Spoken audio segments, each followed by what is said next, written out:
galaga nti akubiddwa ekigambibwa okubeera Essasi mu Kugulu bw'abadde mu bitundu ebyakira Bulindo. Ono kigambibwa nti abadde ava wa munnamateeka George Musisi era bino byonna bibaddewo akawungeezi mu ddakiika ntono nnyo emabega. Wabula omwogezi wa poliisi mu Kampala n'emiriraano Patrick Onyango akakasizza ensonga eno era n'ategeeza nti akadde konna poliisi egenda kufulumya ekiwandiiko mu butongole. Nkwaniriza ku Terefayina mawulire Gambuuze tulabe emifo emikulu nkomewo nga kuwe mu bujjuvu.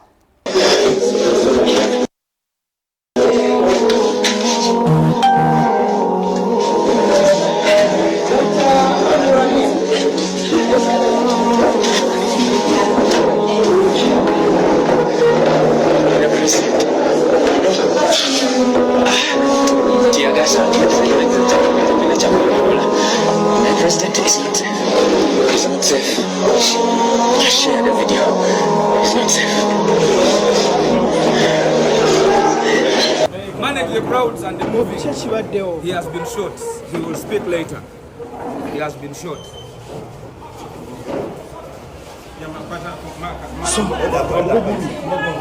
Let's go slow.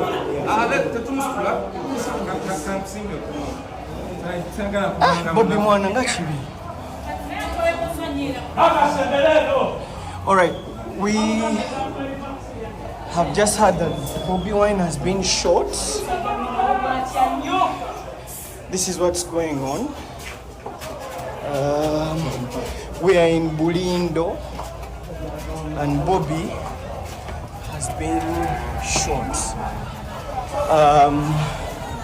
What's going on right now? He was planning to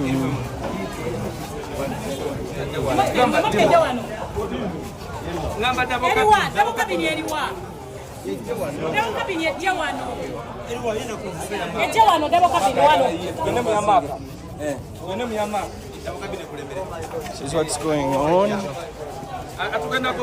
We've just heard that he has allegedly been shot.